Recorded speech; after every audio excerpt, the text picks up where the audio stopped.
Doctor Sudhanshu Trivedi, Bhau Torsekar, Kapil Mishra, Amitabh Agnihotri, आनंद Ranganathan, Shantanu Gupta, Vishnu Shankar Jain, major गौरव आर्या, मीनाक्षी जैन और 100 से अधिक वक्ता एक ही विशाल मंच पर होंगे। इस नवंबर में गुलाबी शहर जयपुर विचारों की अग्नि से एक बार फिर जाग उठेगा। The Jaipur dialogues annual summit 2025 का यह महाआयोजन लौट रहा है, पहले से कहीं अधिक शक्तिशाली और भव्य। ये वह मंच है जहां सत्य और उसका मिलन होता है। 3 दिन तक राष्ट्रीय सुरक्षा से लेकर सांस्कृतिक पुनर्जागरण तक हर विषय पर बेबाक और निर्भीक चर्चा की। ये केवल एक समिट नहीं बल्कि एक सभ्यता की आवाज़ है जो अपना वृत्तांत स्वयं लिख रही है। इस महत्वपूर्ण राष्ट्रीय संवाद का हिस्सा बनने के लिए आप अपना रजिस्ट्रेशन करा सकते हैं। इस वैचारिक आंदोलन को समर्थन देने के लिए आप सेशंस को स्पॉन्सर कर सकते हैं और आयोजन स्थल पर अपना स्टॉल लगवाकर व्यापक दर्शकों तक पहुंच सकते हैं। वहां रहें, साक्षी बने, आवाज़ बने।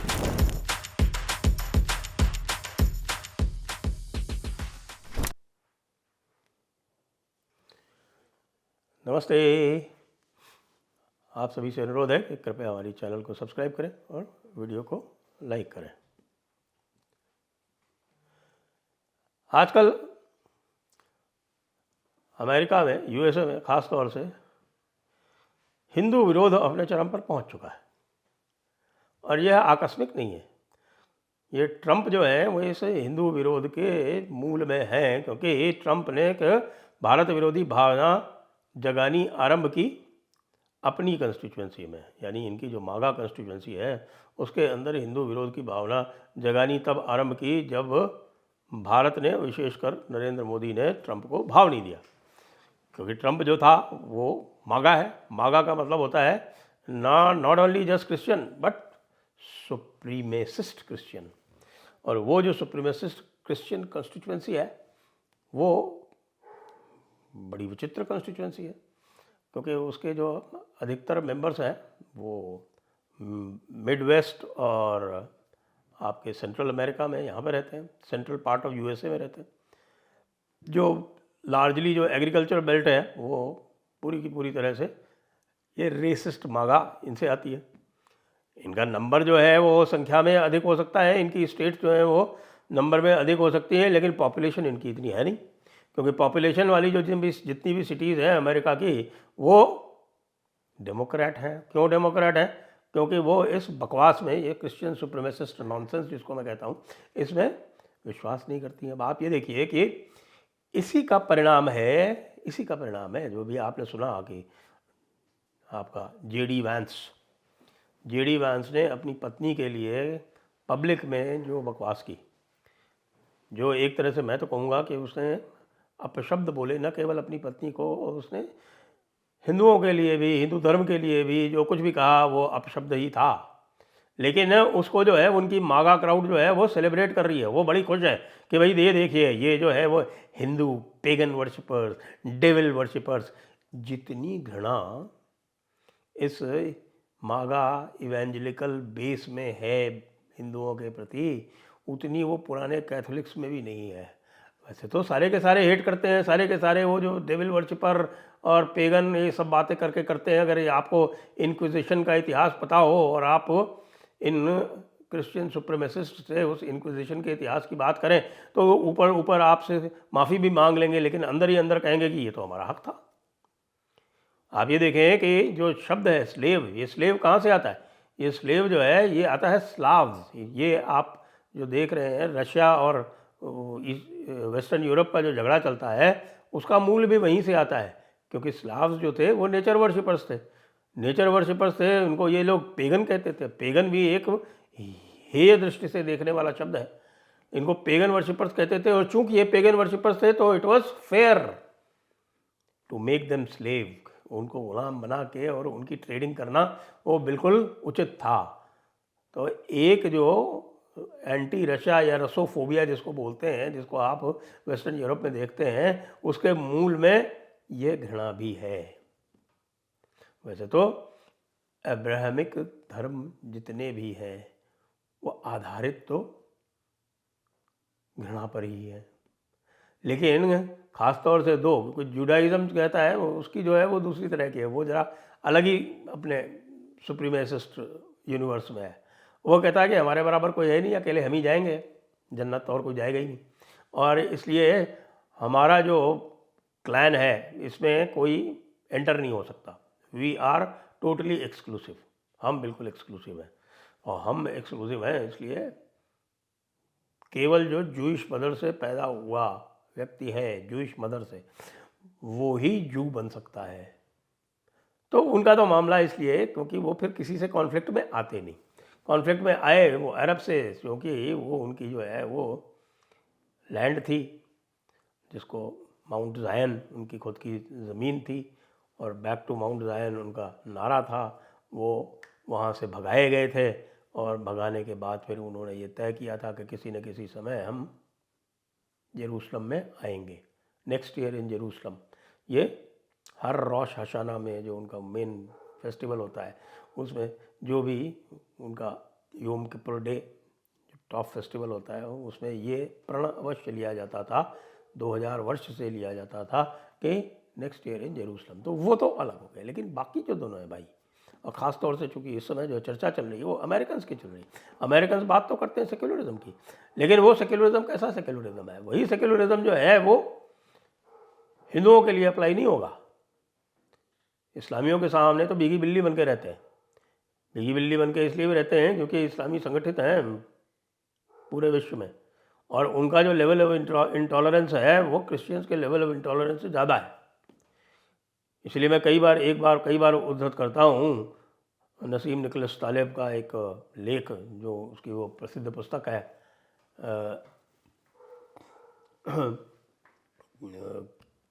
प्रसिद्ध पुस्तक है उसकी, उसमें ये एक चैप्टर है, पुस्तक का नाम अभी याद आता है, बता देता हूँ आपको। तो उसमें एक चैप्टर है, the most intolerant always wins. यहाँ इस्लाम और क्रिश्चियनिटी में, चूँकि इस्लाम ज़्यादा इंटॉलरेंट है, इसलिए क्रिश्चियनिटी उससे थोड़ा सा बैक ऑफ करके रहती है। लेकिन हिंदू ऑल एक्सेप्टिंग है, हिंदू भेद नहीं करता, हिंदू जो है वो सभी जीवों में ब्रह्म का अस्तित्व देखता है। क्रिश्चियन क्या करता है? क्रिश्चियन कहता है कि भाई नहीं, if you don't follow Christ तो you will go to hell. ये क्या है?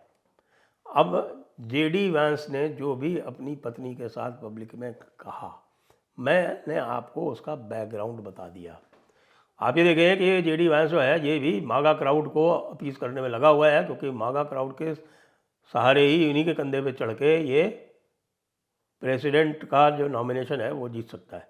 तो उनको राज़ी करने के लिए यही व्यक्ति, यही दुर्मति, जो एक समय ये कह रहा था कि मुझको मेरी रूट्स तक मेरी पत्नी ने पहुंचाया, और वो पत्नी जो साफ साफ कह रही थी कि भाई देखिए, I was brought up in a very religious Hindu family, and because of Hinduism my parents were very good.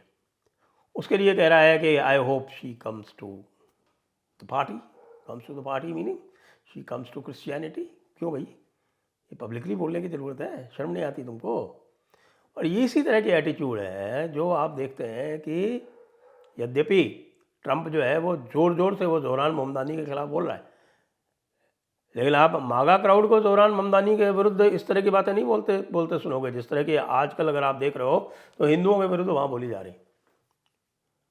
एक हनुमान जी का वहाँ पर एक स्टैचू बना दिया गया है, एक हनुमान जी की मूर्ति बना दी गई बड़ी सी टेक्सास में, तो उसको लेके तो भाई साहब लोग तो तोप वो लाके और उसको उड़ाने के चक्कर में, जैसे बामियान के बुद्धास को उड़ाया गया था। तो बामियान के बुद्धास को जब उड़ाया गया था तब उन्होंने तालिबान को बर्बर बोला था, लेकिन जब ये खुद उसी तरह की बात करते हैं तब ये बर्बर नहीं है। ये अमेरिका का पूरा सिस्टम ये शोषण पर, ये हत्याओं पर, ये नरसंहार पर आधारित है। इसका ध्यान हमें अवश्य रहना चाहिए। इन्होंने 80 से लेके 100 मिलियन तक, जी हाँ, 8 से लेके 10 करोड़ तक नेटिव्स की हत्या की थी। यहाँ आकर जो ये सेटलर्स जिनको बोलते हैं, जो आए थे भाग के, कहाँ से? ब्रिटेन से और भी यूरोप के अन्य देशों से। किस लिए आए थे? क्योंकि वहाँ जो सिस्टम था, वहाँ जो समाज था, और समाज में एरिस्टोक्रेसी से बचने का कोई रास्ता नहीं था। तो यहाँ इनको लगा कि साहब कि यहाँ पर हम नई जगह है तो यहाँ हमें थोड़ा बराबरी का स्थान मिलेगा, तो बराबरी का स्थान लेने आए थे। लेकिन जो नेटिव्स थे उनको क्रिश्चियनिटी के नाम पर मार डाला और उसके बाद उनकी ज़मीनें भी ले ली। एक डॉक्ट्रिन ऑफ डिस्कवरी भी स्थापित कर दिया। डॉक्ट्रिन ऑफ डिस्कवरी जो है वो डॉक्ट्रिन है जो पोप ने 1450s में प्रतिपादित किया था, जिसके अनुसार जिस ज़मीन पर भी निगाह पड़ जाए, जिस महिला पर भी निगाह पड़ जाए, जिस आपके आदमी पर भी निगाह पड़ जाए, टेरिटरी पर निगाह पड़ जाए, वो सब क्रिश्चियन की। और आपको आश्चर्य होगा कि ये तथाकथित the greatest Republic, the first Republic in the world, oldest democracy in the world, इसके सुप्रीम कोर्ट ने 1832 में इस डॉक्ट्रिन ऑफ डिस्कवरी को सही माना था। और आज तक उस सुप्रीम कोर्ट ने उसको पलटा नहीं है। मतलब ये है कि ये अपनी वही एटीट्यूड लेके चल रहे हैं, जिसका अर्थ ये है कि साहब कि इनका ईश्वर दत्त अधिकार है बाकियों के ऊपर राज करना, और विशेषकर हिंदुओं के, क्योंकि हिंदू तो डिमन वर्शिपर और आइडल वर्शिपर, इनके लिए हायर मॉरल्स का कोई मतलब नहीं है। ये कहेंगे क्रिश्चियन मॉरल वैल्यूज़। अरे भाई, क्रिश्चियन मॉरल वैल्यूज़ किनको सिखाई गई थी?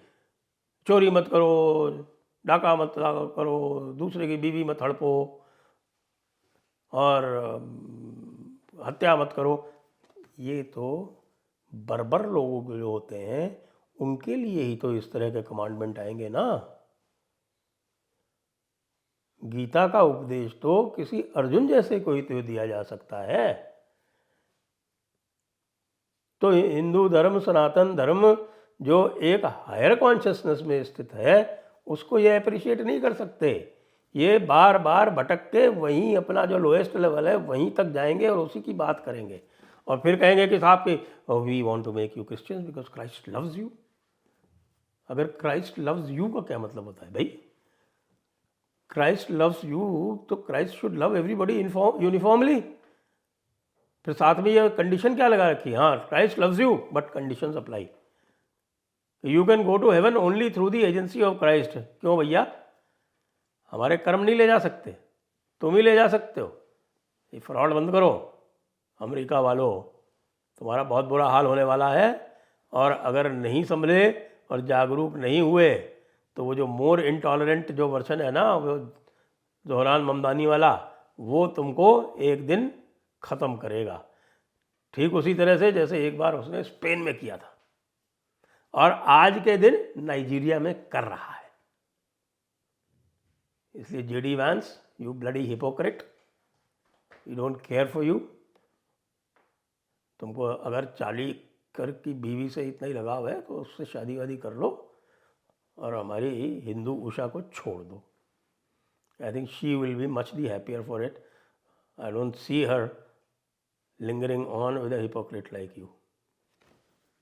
जय हिंद, जय भारत, वंदे मातरम।